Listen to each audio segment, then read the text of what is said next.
Oh, in terms of speaking.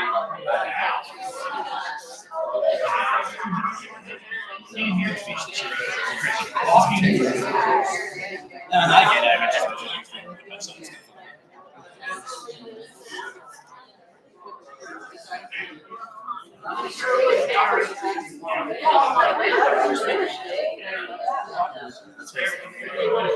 I was trying to look at these backgrounds.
I have a great thing to add.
Yeah, you guys are all on the couches. This couch is good too. You can just sit right there. Just sit right there.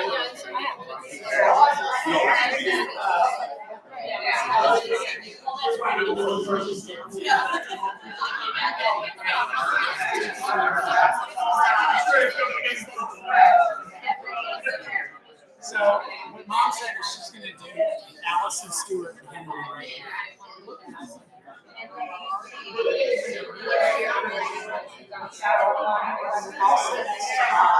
So you guys want to sit next to Mom?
Also turned 80.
Ladies and gentlemen, thank you all so much for coming out today to celebrate and honor the life of Ronald Scott Logan.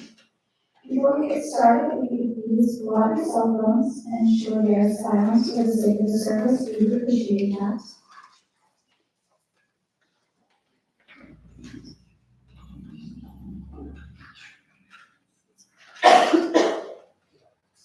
Even though times are difficult right now, we all come together in peace. So I'd like to invite John, Scott's grandson, up to sing Brother of the Peaceful Man. Thank you.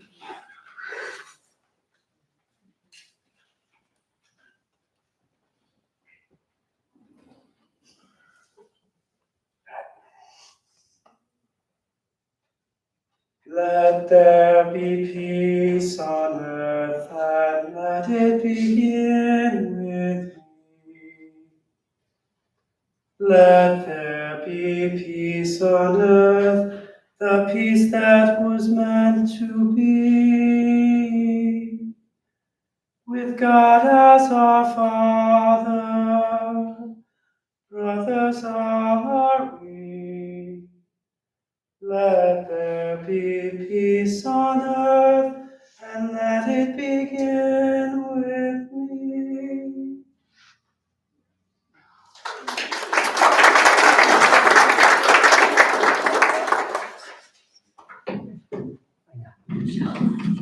Well, I think we'd all agree that was an impressive way to start. That was awesome.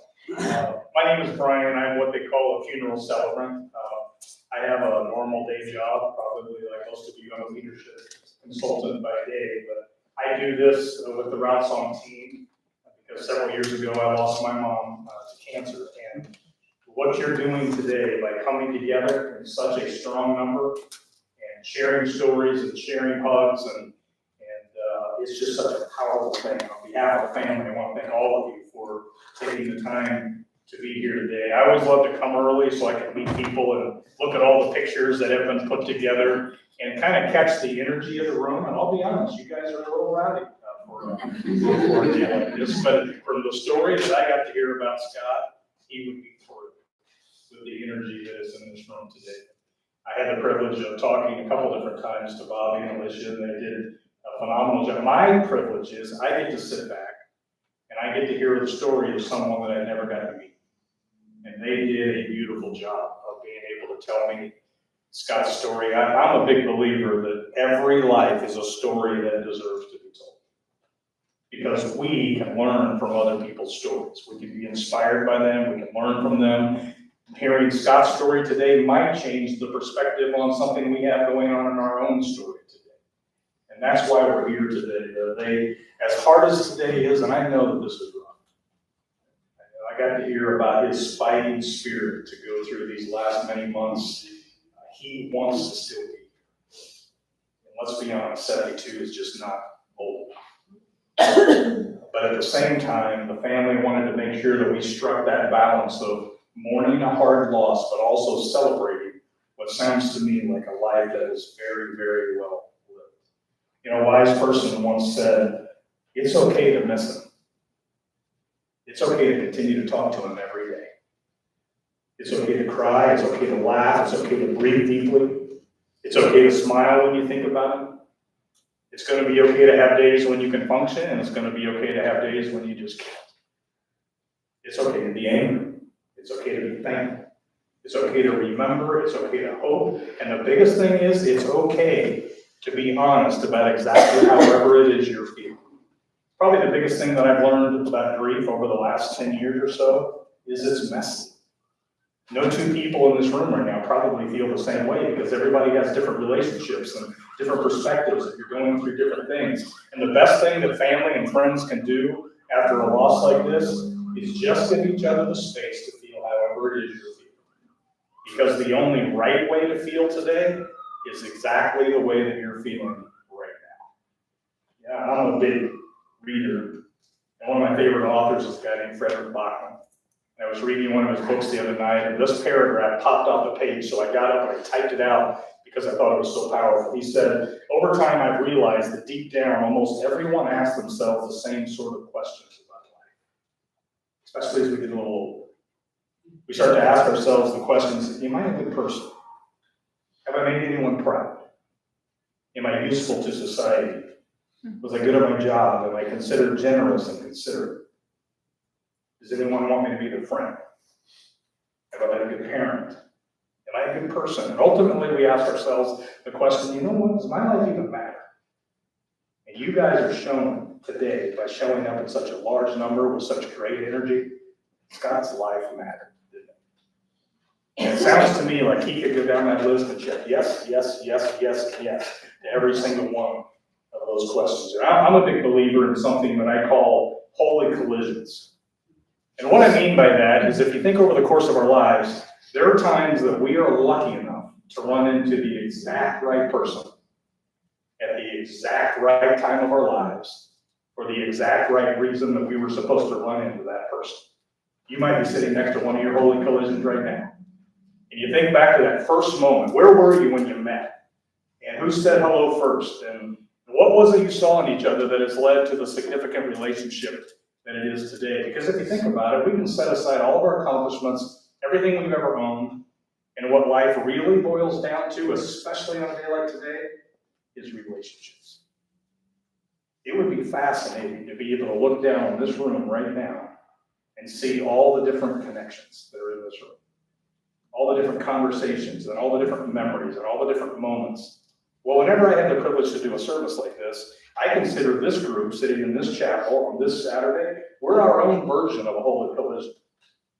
Try to explain why this group of human beings would ever be in the same place at the same time. And let's be honest, when we parked our cars a few minutes ago, I would say that a lot of us have things we're worried about. We have decisions we're trying to make. There might be something going on in your life today that nobody else in this room is even aware of. And all that stuff's going to be waiting for us when we go back and get in our cars later. So my hope and my prayer is really simple. I hope that by the time we go back and get in our cars and rejoin our busy lives, we take some of Scott's spirit with us. Because to me, that is the best way to honor and celebrate someone's life when you let their story affect yours. And that's why we're here today, to celebrate the life of a man who did it really well. So before I go any further, if you're comfortable joining me, I'd like to invite you, if you would, to join me for a word of prayer, okay? God, I thank you so much for this holy collision of friends and family that have come together today. I thank you for Scott, the way that he lived his life, the obvious impact that he's made with his life. And I don't understand how you do it, but I have a personal belief that somehow you can look down on a room like this and you know what's going on in the lives of every person in every chair in this room. So I pray with the few minutes that we have today that we might hear something or feel something or remember something that would change our perspective, because all of us in this room, we have somebody that's watching how we're doing life. We have people that are watching how we handle good times and hard times. And today is a page out of our own story. So God, I thank you for bringing us together today. I pray for peace and comfort, especially on the family. Thank you for allowing us to be together today. In your name we pray these things. Amen. Well, I know that one of his best holy collisions was this lovely young lady down here. I always love to ask the question of how they met. And said they were introduced by a friend and clicked immediately. This was way back before dating apps, but it sounds like they swiped right on each other pretty quickly. And that has led to over half a century together. And I just love listening to Bobby talk about their relationship. I told her that several years after my mom passed, my dad remarried to Barbara, who also goes by Bobby.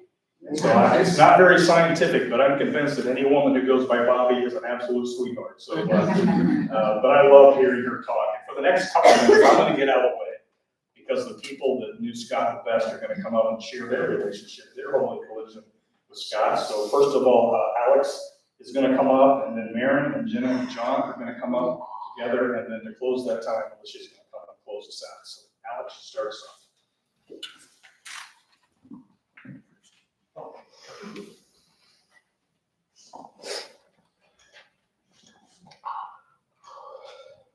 Thank you all so much for being here. How many words does it take to tell the story of Scott Logan? Feels like 1,000,000 at least.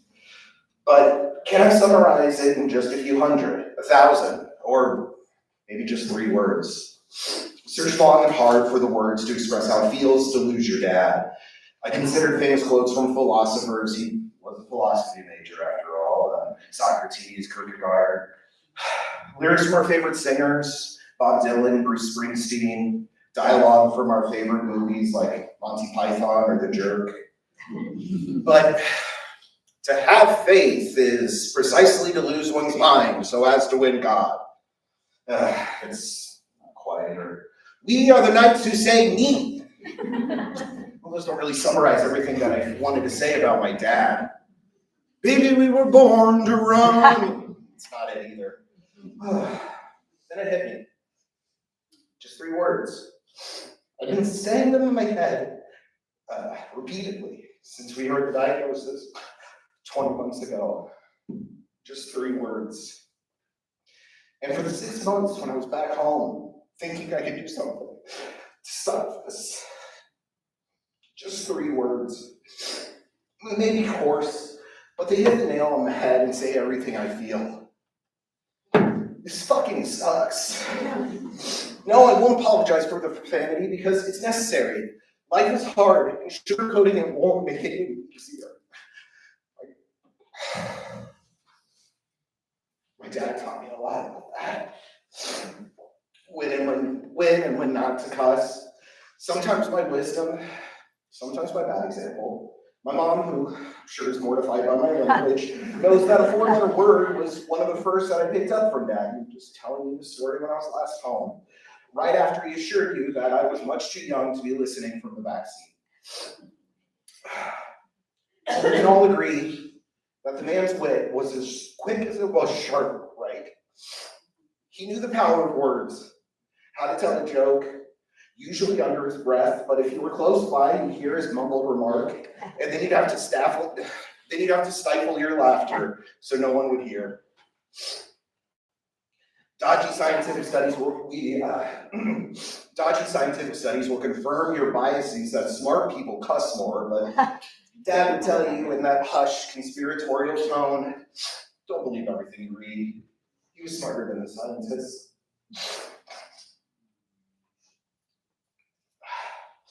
I promised I wouldn't sob so much that I didn't actually say anything. My dad pulled that trick at my wedding. Can't tell the same joke twice. The level of intelligence can breed cynicism, and he was sarcastic for sure, but he knew how to cut to the deeper truth of a situation, of a song, one of the many novels that I pretended to understand when I was in high school, only to have to beg him to help ghostwrite my essays first thing in the morning when they were due. And no matter how hard the workday was on him, he was always there. I thought he always would be. And the fact that he won't be, like cancer took a great man long before he deserved, that he won't be here to see the bright futures that lie ahead for all the family and friends who supported and loved him so much. All of who would much rather be standing by him at the back of a function like this, awaiting his one-liner that puts it all in perspective. Well, for that I can only offer just 3 words. And if you join me in saying them, maybe they can help you find a little solace in the laughter, love, and sometimes filthy language that Dad left behind with all of us. All together now. This fucking sucks. We love you.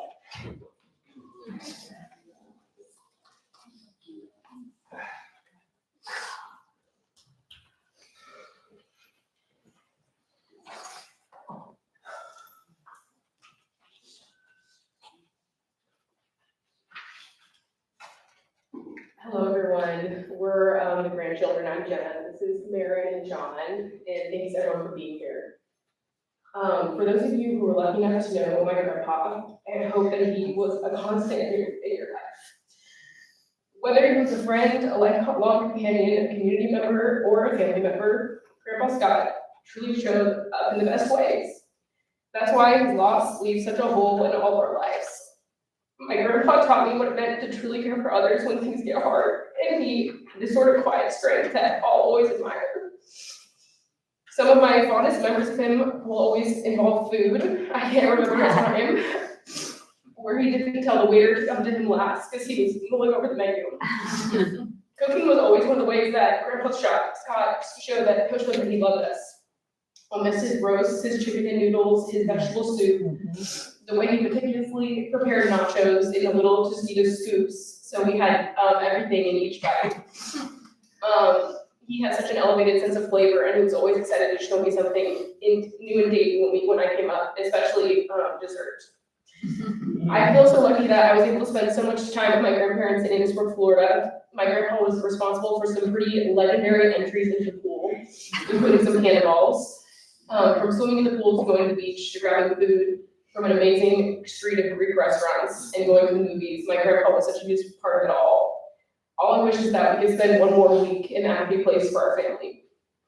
To me, my grandpa had the greatest taste in movies and books. Like I said, going to the movies with him was always a highlight of our time together.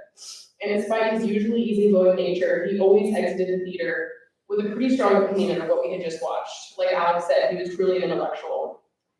I came up to visit by myself when my grandma was sick, and every night when we came home from the hospital, we'd watch one of his favorite science fiction shows.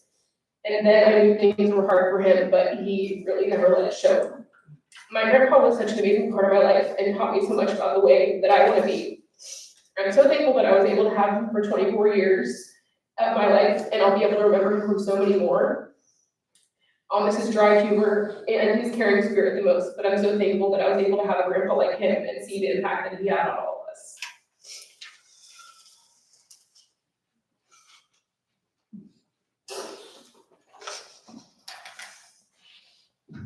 Well, definitely tough to follow, but I guess I'm John, Scott's grandson, for, all you don't know. When I originally figured out he had passed a couple weeks ago, I kept sitting down most nights and trying to write something down, but a lot of it really just couldn't register for me because I couldn't think about the fact that he'd gone. Scott was really just someone in my life who was always there. My earliest memories of discovering the things I liked as a kid, or the movies that I enjoyed, the people I like to be around, or the just things I like to bring to other people, he was always there. Whenever I think of Scott and the impact he had on my life and everyone else's life, I just think of him sitting there watching a movie next to me, or going out fishing for hours when everyone else is busy, because that's what he was. He was someone who always put someone's interest above his own every single time.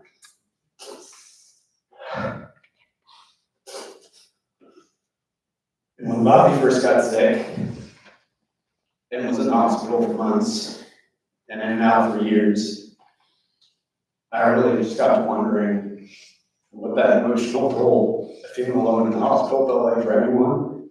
But because Scott was there, I never had to worry. Bobby always had someone who would be there regardless of if he had anything else to do, if anything was more important in his life, it just wasn't. Because he was there, sitting there at 2 a.m., bringing her food for years and years and years. And the impact that has on me growing up in my teenage life and getting into my early 20s about what it means to really be like, and be there for someone is something I'll cherish forever. And while it feels wrong and shocking and not real that he's not here, the things he taught me always will be. So, Grandpa Scott, I love you. And I hope as I age and get through my 20s and 30s, I can be half the man you were. Thank you.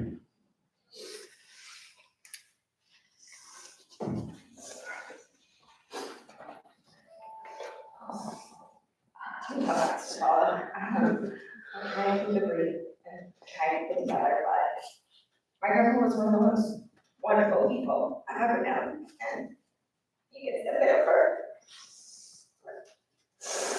a while, and just, if we have one more holiday season with him, I think of every Christmas, every summer, every time I'm going to Innisbrook, and he's counting down the days until Grandma and Grandpa will come down and spend summer with us in Atlanta or in Innisbrook, and think of so many fun memories that we had down there, and you can sit there and say, I just wish we had one more holiday season. I wish we had so many more memories with them, but one that I'll cherish forever was him being able to make it my wife and be my wonderful husband there. I miss you so much, Grandpa, and I wish you were still here, but your memory will live on forever, and I love you.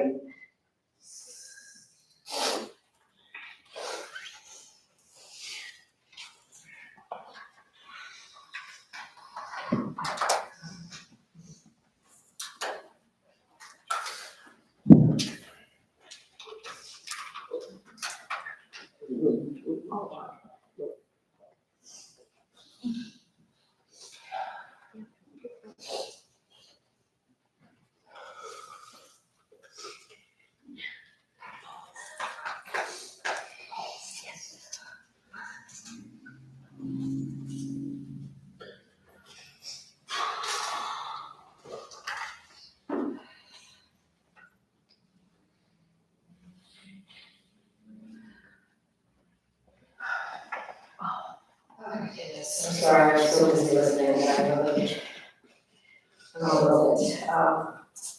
shaky up here, so apologies. And I couldn't rehearse this very well or well at all, but I guess I'm tasked with, being closer today.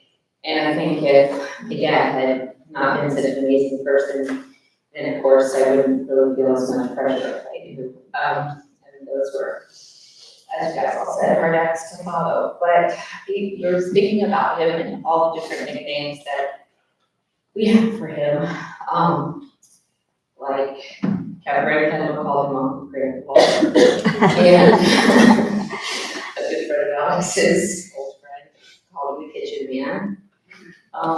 The kids called him Portable Grandpa the last 2 years, which because he was becoming smaller and more diminished. And we don't want to remember him always that way, but for him, I know it was a total term of endearment, and he didn't mind that. So, Paul calls him Lovey because he talks to my mom so much on the phone. They call each other so much, and are very close. So, with that, I think that I just did along the same lines as John.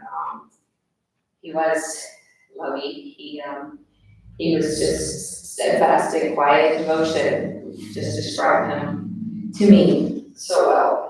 And like John was saying, he touched on the same, when my mom was sick these years, especially the ones that she did spend in the hospital,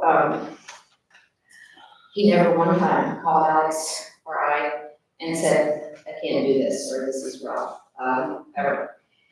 He never did complain. And I think that was, he went and sat with her, as John said, took amazing care of her, and it was because he loved her, and it's where he wanted to be, because he cared about his family, and, you know, he just had a sense of duty, and he really took, I mean, of course, he had a sense of duty, et cetera, and I took care of his family, but he did it out of love, not out of obligation. I think that he just, that's why we love him and miss him so much. He drove down to Atlanta with my mom so many times, often to take care of my kids, if, with the 3 grandchildren, and anytime she wanted to come, he was always, I don't think there was ever a time that it wasn't a chore for him. And I think that the times that, as you can see, that he did spend with them were, you know, it sounds corny, but like the fabric of his life, I think, you know, I feel like those were, you know, he just loved every minute of it, really. And John was the little brother of the 2 sisters that you just saw. And so they spent a lot of time together because we would be shopping for prom dresses or doing girl stuff. And so John, we were looking through all the pictures. There were so many pictures of just John with him, which was fun. I mean, of everyone, of course, there were a lot, but I know John cherishes those memories, obviously, because of just how much fun they had. And he looked forward to seeing the kids as much as they looked forward to a trip to Ohio. So I did like this one quote that I used at my grandfather's funeral, and it just says, in the end, I realized that I took more than I gave, and I trusted more than I was trusted. And I was trusted more than I trusted. And I was loved more than I loved. And what I was looking for in the end was not to be found, but to be made. And I think that's such a perfect quote for your parents, for most people, because it's how a lot of us feel about our parents, that we were on the receiving end of so many gifts, I think, so much love.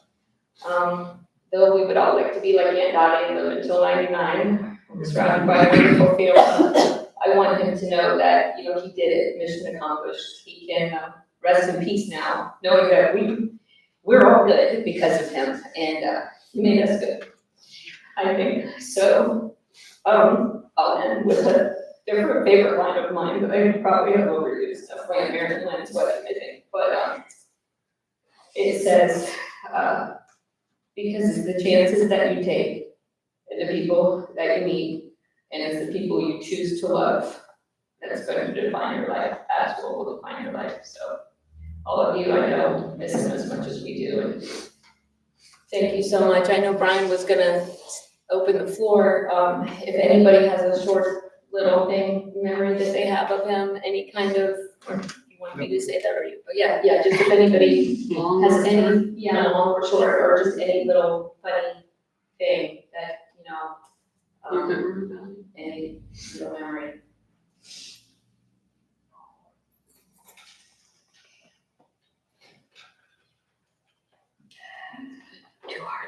Too hard. Would you like me to just speak from here? Yes, that would be great, Marcia, thank you.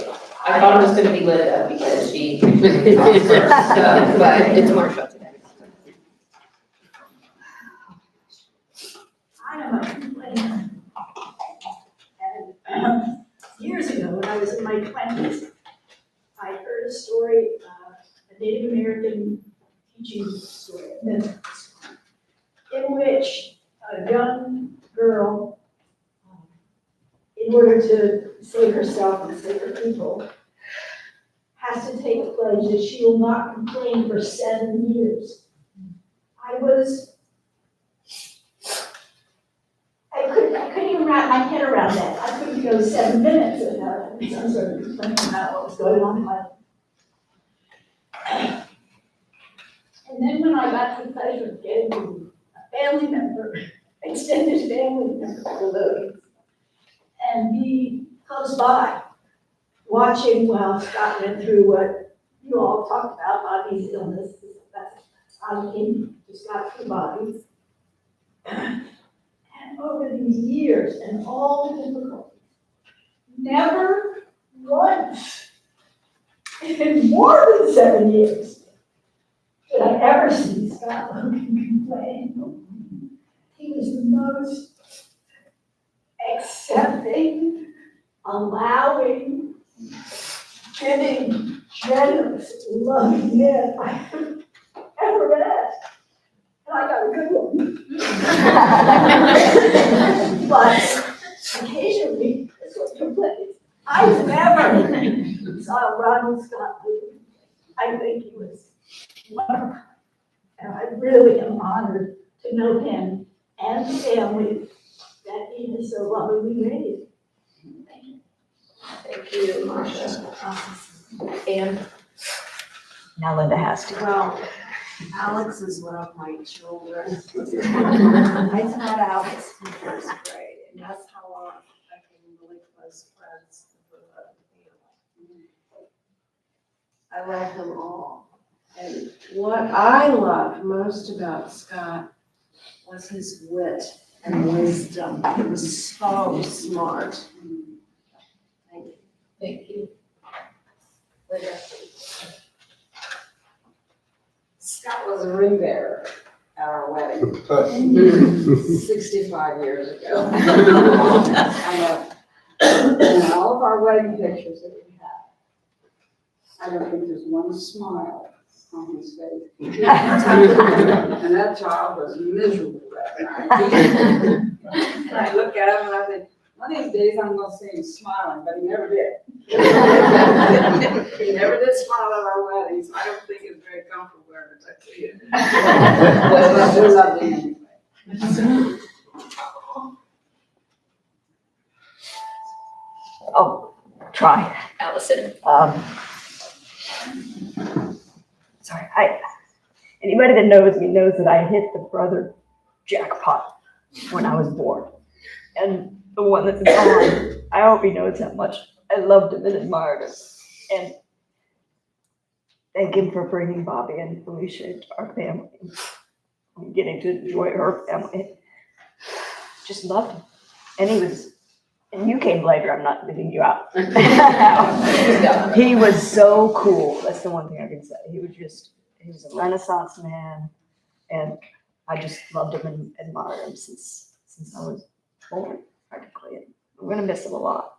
But he's lucky to have you all too. And thank you everybody for coming.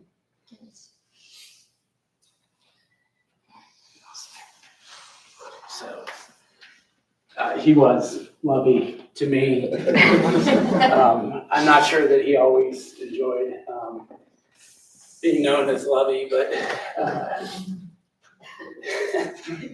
really what I want to say is that there's some pictures that you will see in the slideshow, and hopefully we'll continue the loop of the pictures. He was so wonderful to my family. You've seen my wonderful wife. You've seen our wonderful kids. He meant the world to them.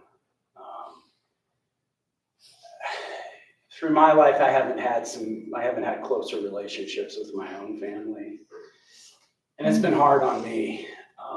But one of the things that I have always been thankful for and will always be thankful for is a relationship I've had with Bobby and with Scott. When Maren got married, Scott and I were getting dressed and we were getting ready for her ceremony. He was so sick. And I was worried about him being able to be there for the ceremony and to get through the day. And it was just the two of us.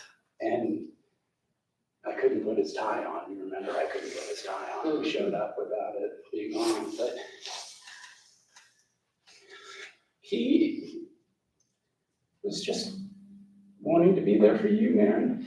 And it was all he could do to get dressed, to be standing to make it to that wedding. So I just ask, when you look at the pictures as they run the loop later on, after, when we're having the reception, just please take a look at his face as he's looking at my daughter when they're dancing with one another. That was just 4 months ago.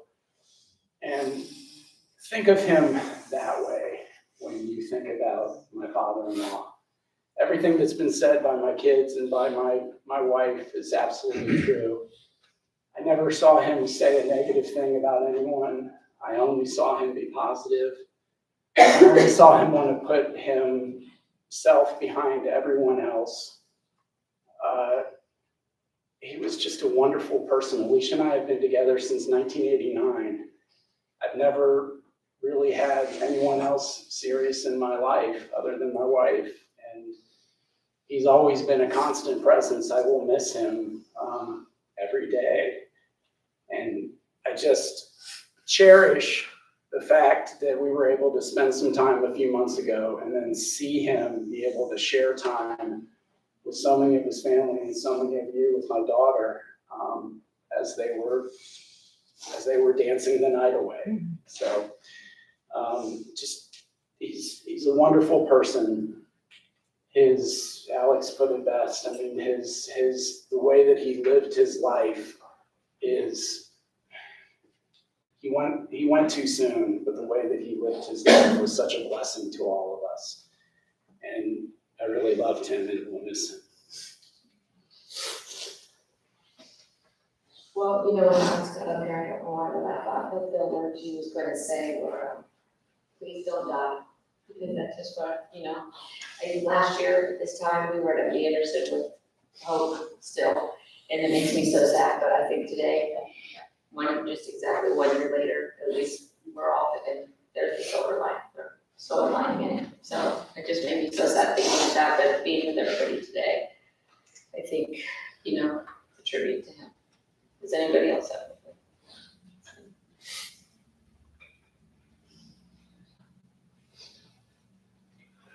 Man's wedding was one of the happiest times of his life. Really was. I'm so happy. Happy she married Liam.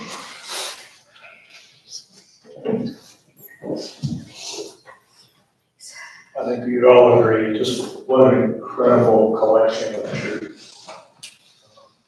A lot of people leading up to a service, when I ask, they'll say, I don't want to talk because I'm afraid I'm going to get emotional.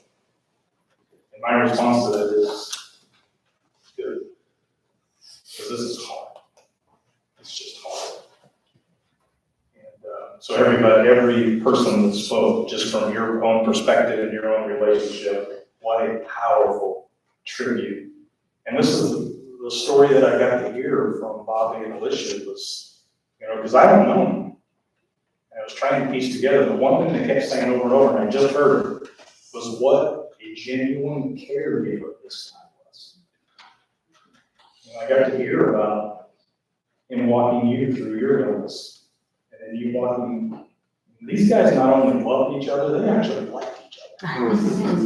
And that's powerful. When you live out those wedding vows like they did, what a powerful testimony to everyone around you. And that's the story that I got to hear. And when I heard about the fight that he had with his cancer, and then over and over he said he fought, he did not want to go. He would have kept fighting. And to hear that he got to be at your wedding, and just incredible. And as I was thinking about him, I'm 60 years old, so one of my heroes growing up was Mr. Rogers. So many days of looking into him, watching me from my living room as I looked into his neighborhood. What I didn't know was what a genius of a man Fred Rogers was. One person described him as a philosopher and a carpenter. Listen to this description of Fred Rogers and then compare it to what you just heard about Scott. His whole life was a masterclass in presence, kindness, and what it means to truly see people. He lived a kind of quiet legacy that sneaks up on your soul. You know, after the events of 9/11, when we were all shaken and scared, the president at the time asked one person to talk to us. That was Mr. Rogers. And you can still see that speech on YouTube. And part of his speech, as he looked calmly into the camera at all of us, he said, "We are called to be tikkun olam."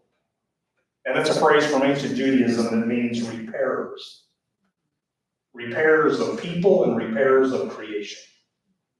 No matter what our particular job is, especially in our world today, we are called to be repairers, to bring joy and light and love to this broken world. And as I got to hear Scott's story, and as I just heard more of it, it strikes me that that's exactly what he did. He was a repairer. He was a listener. He was a safe place to everybody that was in his life. And if every one of us would walk out of here today with that same energy to us, wouldn't this world be a better place? And we got to talk about, I understand he was a spiritual man, not a religious man, but a spiritual man. And that's what counts. And I know that you have a belief, I share that belief, that you're going to get to see your guy again. And I believe that with everything that I am. I'll tell you what, if Scott isn't in heaven, the rest of us are in a heap of trouble. And if you share that belief today at any level, you don't have to say goodbye. You can simply say and mean it, "I'm going to see you later." And I hope that that brings comfort to you, because I know that this is an incredible loss. And while I have a job to keep, I can't quite repeat your 3-word echo. I agree with it. I agree with it. We talked when we had our conversation. There's just some things that happen in this life that leave you scratching your head, and this is one of them. It just doesn't make any sense. When my mom got sick, I was just pissed off. And that's okay. Because I used to think that whenever we got to wherever heaven is and whatever it is, that there would be this long line of people, and at the front of the line, the one thing we would hear over and over and over again would be the question, why? Why? I don't get it. Why didn't you fix this? Why didn't you answer our prayers? Why? And I used to think that, I don't anymore. I think the number one thing that we're going to hear is not why. I think it's going to be, oh, wow. Because see, I believe Scott's at a place right now where there is no more cancer. There's no COVID, there's no war in the Middle East, there's none of the stuff that we have to put up with on this side. And I don't know where you're all at. I hope you share that same belief. I'd like to close my time with you today with a reading, one of the most powerful things I've ever run across, and I selected it today because I hope that it matches the way that he lived his life. It's part of a speech that Anna Clement gave one afternoon to a group of graduates at Villanova University. And after I'm done, John's going to come up and bless us with the Irish blessing. But I would like to close my time by reading part of this speech in tribute to how Scott lived his life. She said this: "You walk out of here today with the one thing that no one else has. There will be hundreds of people out there with your same degree. There will be thousands of people that do what you do for a living. But you will be the only person alive who has sole custody of your life, your particular life, your entire life, not just your life at a desk or on a bus or in a car or a computer. Not just the life of your mind, but the life of your heart. Not just your bank account, but your soul." People these days don't talk about the soul very much anymore because it's much easier to write a resume than it is to craft a spirit. But a resume is a cold comfort on a winter night, or when you're sad or broke or lonely, or when you've gotten back the test results and they're not so good. So she said, "Here's my resume. I tried to be a good dad. I tried to never let my profession stand in the way of being a good dad. I no longer consider myself the center of the universe. I show up, I listen, and I try to laugh. I'm a good friend to my spouse. I've tried to make my marriage vows mean what they say. I show up, I listen, and I try to laugh. I'm a good friend to my friends, and they are to me. Without them, there would be nothing to say to you today because I would simply be a cardboard cutout. So I call them on the phone when I can. I meet them for lunch. I show up, I listen, and I try to laugh. I would be rotten or at best mediocre in my work if those other things were not true, because you cannot really be first rate at your work if your word is all you are. So she said, here's what I'm going to tell you today. And I have a feeling that if Scott could somehow be standing miraculously where I'm standing right now, he'd give us all the exact same advice. Y'all get a life. Get a real life. Not just a manic pursuit of the next promotion or a bigger paycheck or a larger house. You think you care so very much about those things if you blew an aneurysm one afternoon or found a lump in your breast. Get a life in which you're not alone. Find people that you can love and people that will love you back. And remember, love is not leisure, it is really hard work. So pick up the phone, send an email, write a letter, kiss your mom, hug your dad. Get a life in which you were generous and realize that life is the best thing ever and we have no business taking it for granted. She said, I learned this many years ago because something really bad happened to me, something that if I had had my choice would have never happened at all. But it has taught me the biggest lesson of my life. I have learned to love the journey and not the destination. I have learned that today is the only guarantee that we get. And so I try to do that by telling everybody that I need this advice. Consider the lilies of the field. Take a moment to look at the fuzz on the back of a baby's ear. Read a book in the backyard with the sun shining in your face and learn to be happy. And think of life as a terminal illness because if you do, you will live it with joy and passion as it ought to be lived. And it strikes me that you all have the blessing of being able to cross paths and have a holy collision with a man who lived his life with the joy and passion that we can all live our life with. So thank you for allowing us to be part of your holy collision today. John, I'm going to come and invite you to close us out.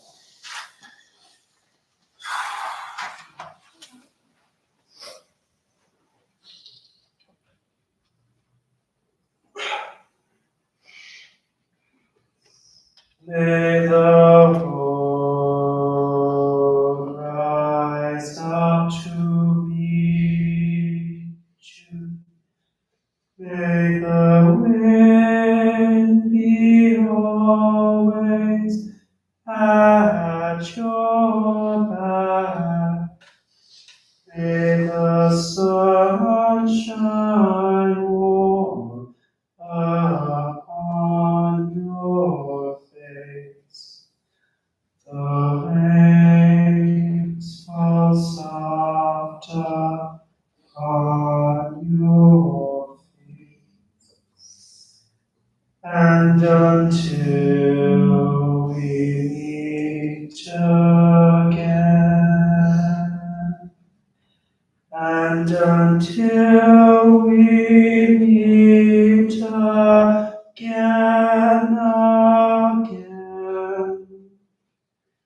may the God that loves us all hold you in the palm of his hand. Amen. Amen.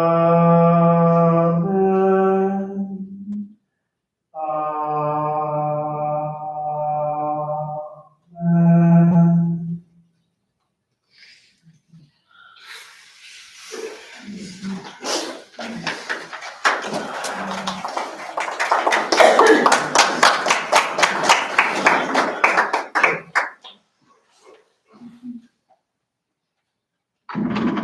Thank you for that. Folks, this does conclude the services here today at the funeral home. Thank you all so much for coming out to celebrate and honor Scott's life. We will invite you to the room next door for a reception so that you may continue sharing memories. Again, folks, thank you all so much for coming out today, and you all go in peace.